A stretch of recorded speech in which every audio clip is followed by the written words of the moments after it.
आजकल की लाइफ में जब भी आप कुछ भी अचीव करते हैं व्हाट्सएप पर, पैसा कमा लीजिए, मकान बनवा लीजिए, शादी कर लीजिए, बच्चे पैदा कर लीजिए, गर्लफ्रेंड बना लीजिए, इन सारी चीज़ों का मतलब तो अपने आप को हैप्पी रखना ही होता है दोस्त।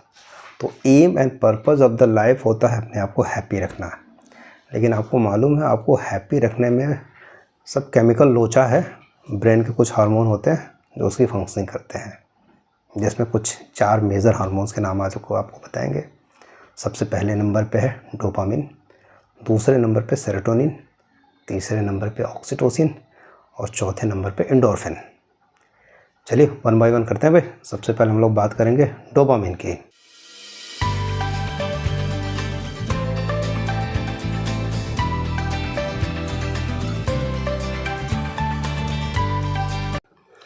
डोपामिन का जो सिक्रीशन होता है वो वास्तव में पूरे सिस्टम को हार्मोनी में बनाए रखने के लिए होता है।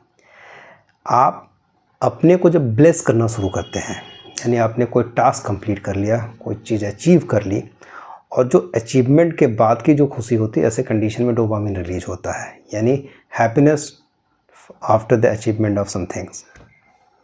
कुछ भी आपने पा लिया, आपने छोटा सा टास्क बनाया, उसको अचीव कर लिया, आप हैप्पी हो गए। आपने डिसाइड किया था कि हम 1 साल में अपनी सैलरी यहाँ से यहाँ तक बढ़ा लेंगे, आपने उसे अचीव कर लिया, आपने हैप्पी कर लिया अपने आप को। लेकिन दोस्त, डोपामिन भी एक नॉर्मल सिक्रीशन में ही होना चाहिए। कहीं बहुत ज़्यादा हो जाए ना तो आपको थकाने लगता है। इसीलिए हम लोग होम्योपैथी में बोलते हैं कि भाई सारी चीज़ें हार्मोनी में होनी चाहिए, न ज़्यादा न कम।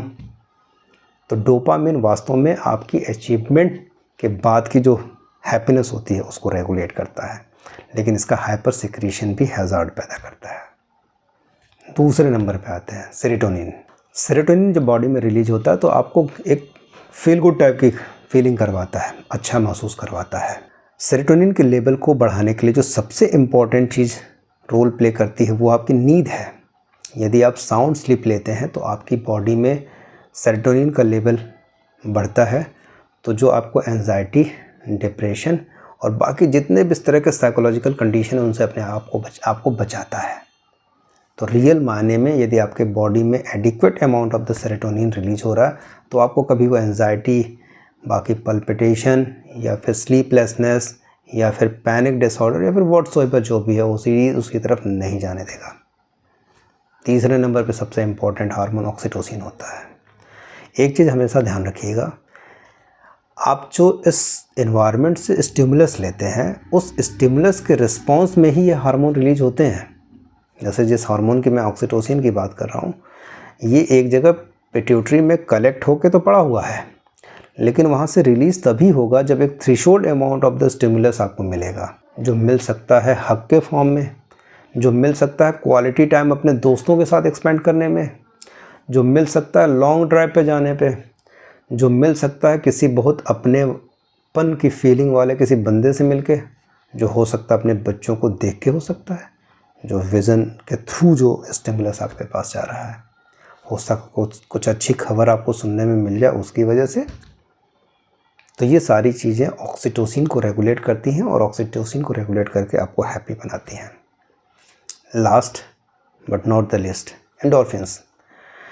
हर एक आदमी के सेंसरी सिस्टम होता है और उस सेंसरी सिस्टम के थ्रू आदमी पेन की फीलिंग करता है। एंडोर्फिन वास्तव में पेन को रेगुलेट करता है। जिसके अंदर एंडोर्फिन का अमाउंट ज़्यादा रिलीज होगा उसकी पेन को बियर करने की कैपेसिटी ज़्यादा हो जाएगी। जैसे ऑटिस्टिक बच्चों में होता है, कई ऐसे मैंने ऑटिस्टिक बच्चे देखे हैं जिनको पेन नहीं होता है। एक बच्ची का एग्जांपल भी मैंने कभी दिया था, जिसकी माँ को मैंने सलाह दिया था इसको स्पोर्ट्स में डालिए, बॉक्सिंग में, और आज की डेट में वो स्टेट लेवल की चैम्पियन बन गई, ऑटिस्टिक बच्ची का कैरियर बन गया। सो दैट्स वाई एंडोर्फिन जो होता है, एंडोर्फिन आपके पेन बियरिंग कैपेसिटी को बढ़ाता है। कई तरह के पेन होते हैं sir, physical pain, mental pain, emotional pain. तो इन सारी चीज़ों को एंडोर्फिन रेगुलेट करता है। ओवरऑल सारी चीज़ों का मतलब किसी भी इन चारों हार्मोन में किसी भी हार्मोन का हाइपर सिक्रीशन और हाइपो सिक्रीशन दोनों खतरनाक है। तो एक बैलेंस बनाने की बात होती है, और होम्योपैथी इंटरनल मेडिसिन के तौर पे न्यूरोलॉजिकली यही काम करती है। लेकिन जब हम ब्रेन पे काम करते हैं तो नो डाउट हमारी पोटेंसी हायर होती है। एक छोटा सा स्टिमुलस समझिएगा, एग्जाम्पल के तौर पे इसको बता सकते हैं। अब आपका होमवर्क है, उसको कोरिलेट करिएगा इन चारों हार्मोन में किस लेवल पर उसने काम किया। 2 महीने पहले एक कपल से मैं मिला जो कि जिनकी शादी हुए 3 साल हो गए थे, उनके बच्चे कंसीव नहीं हो रहे थे। उन्होंने जो केस हिस्ट्री हमने ली, उस केस हिस्ट्री में कुछ नए वाक़या समझ हुए। सर ये जो हमारा प्यार है न इसमें डिवोशन है न लव है, जैसे लग रहा है ज़िंदगी चल रही है, बस जिए जा रहे हैं। तो उन्होंने बोला दोस्त ये स्टेज तो आती है 10-15 साल बाद, अभी से बिना बच्चा हुए कैसे हो गया। तो सर पहले ये मुझे बहुत टाइम देते थे, अब इनके पास समय नहीं रहा, और जो हमारे फैमिली वाले हैं वो हमारा वैल्यूएबल टाइम किल कर देते हैं, और इतना हम लोग प्रेशर महसूस करते हैं कि हम घर से बाहर भी नहीं जा सकते, अपने लिए टाइम भी एक्सपेंड नहीं कर सकते। जब ये ऑफिस से लौट के आते हैं तो सब लोग मिल बैठ के बात करते हैं, हमारा क्वालिटी टाइम कब मिलेगा।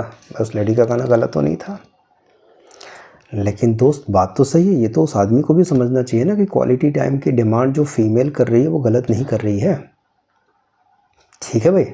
और वो लड़का भी बेचारा जिस दौर से गुजर रहा वो भी कोई गलत बात नहीं है। सो दैट्स वाई इसमें एक बैलेंस बनाना है। तो उस फीमेल के अंदर फीलिंग, जो लव की फीलिंग थी अपने हस्बैंड के रिस्पेक्ट में, वो सप्रेस हो रही थी, दब रही थी। जब ये इमोशनल प्रेसिपिटेशन ब्रेन के लेवल पे काम करता है तो इससे ऑक्सीटोसिन का रिलीज होना कम हो जाता है। और आपको जान के आश्चर्य होगा कि ऑक्सीटोसिन जो होता है वो स्पर्म के कंडक्शन में बहुत इंपॉर्टेंट रोल प्ले करता है। फर्टिलिटी का बहुत बड़ा कॉज बनता है ऑक्सीटोसिन, यानी कि स्पर्म को ओवम फॉलोपियन ट्यूब की डेस्टिनेशन तक पहुंचाने में बहुत इंपॉर्टेंट रोल प्ले करता है। इसमें दवाइयों का रोल कम था, काउंसलिंग का ज़्यादा था। दोनों बच्चों से मैंने ये बोला कि एक ट्रिप पे चले जाओ। 4 महीने में जो हार्मोनल इम्बैलेंस थे उनको रेगुलर किया गया, जो पीरियड्स इरेगुलर थे उनको रेगुलर किया गया, क्योंकि इमोशनल प्रेसिपिटेशन इस फॉर्म में भी अफेक्ट करता है। फीमेल्स के hormone hypothalamic pituitary ovarian axis पे चलते हैं। यदि ये कहीं भी एक्सेस गड़बड़ हुआ तो सीधे सी बात है हार्मोनल इन्फ्लुएंस की वजह से पीरियड्स गड़बड़ हो जाएंगे। 4 से 5 महीने का टाइम लगा। जब हमें लगा कि पीरियड की साइकिल ठीक है, ओवुलेशन ठीक है, सारी ब्लड की इन्वेस्टिगेशन नॉर्मल है, तो उनको मैंने भेज दिया। पहली बार में नहीं कुछ हुआ, जरूरी थोड़ी है जब आप एक्सपेक्ट करें तभी हो गया।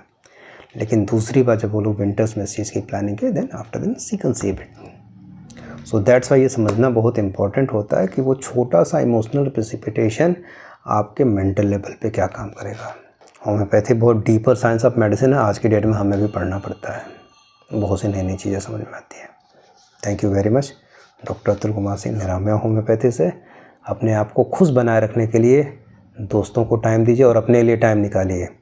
मोबाइल की खिचर पिचर से दूर शांति की ज़िंदगी भी जिए। आपने कभी देखा जितने भी महापुरुष हैं वो आँखों को बंद किए रहते हैं?